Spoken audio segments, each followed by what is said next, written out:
Welcome to Weekday Faith, short, meaningful messages to strengthen your walk with Christ.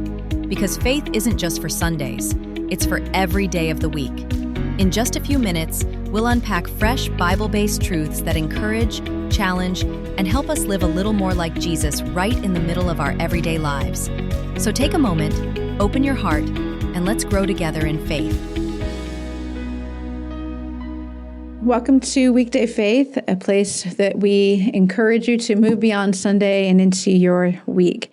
And so we are starting a new series out of Psalm 91 that I'm very excited about. Whatever version that really connects with you, I want to encourage you to use to really contemplate as we are breaking this chapter down over the next few weeks. I'm going to be looking at it out of the New King James Version.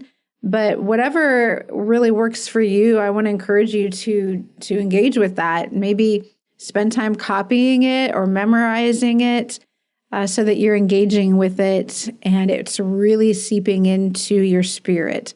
And so we're going to start with just the first two verses. And it says, "He who dwells in the secret place of the Most High shall abide under the shadow of the Almighty. I will say of the Lord, He is my refuge and my fortress.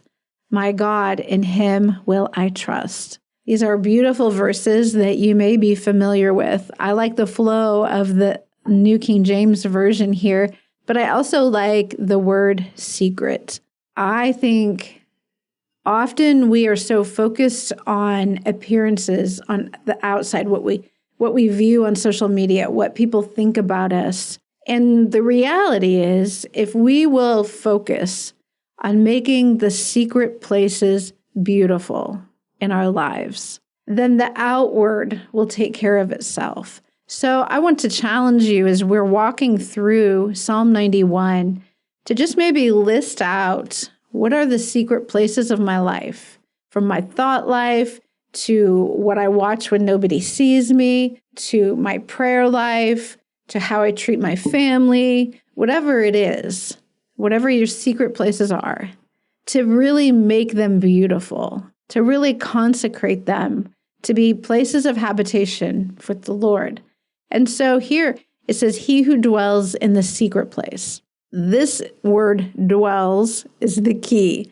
Some of us have a tendency to come and go from the secret place when God is saying, I want the secret place to be where life flows out of. It's not a place where you go to work and come home. You go to Walmart and come home. You go to school and come home. I go to the secret place and I come out. No, he wants all the other things to flow out of the secret place. The secret place is your core place that you do life with God. Nobody else is allowed in there, not your spouse, not your children, not your best friend. This is a place where only you and God abide. And it is from this place, you dwelling there, you staying there, you continually habitating with God there. Everything else flows out of that. And so he who dwells in the secret place of the Most High will abide under the shadow. If you do that, what you now have opened up yourself to is the covering, the shadow of the Almighty. It is the protection of Him. It is, have you ever been out and it's been so hot and just beating down on you and you step into the shade and immediately is that sense of relief. And that is what God wants to be for us. And when we dwell in the secret place, when we make that the core of our existence, we've now positioned ourselves to be under the covering of the Almighty. He overshadows us with His presence. And it's in that place that He becomes our refuge and our fortress. It is in this place that we build trust. And sometimes we feel like we're just getting beaten up by the world, beaten up by the enemy. And that may be reality for you. And what the enemy would like to do through all of that is to pull you out from dwelling in the secret place, Because if he can get you to come out of the secret place, you now are no longer under the position of protection. You now are no longer in the fortress.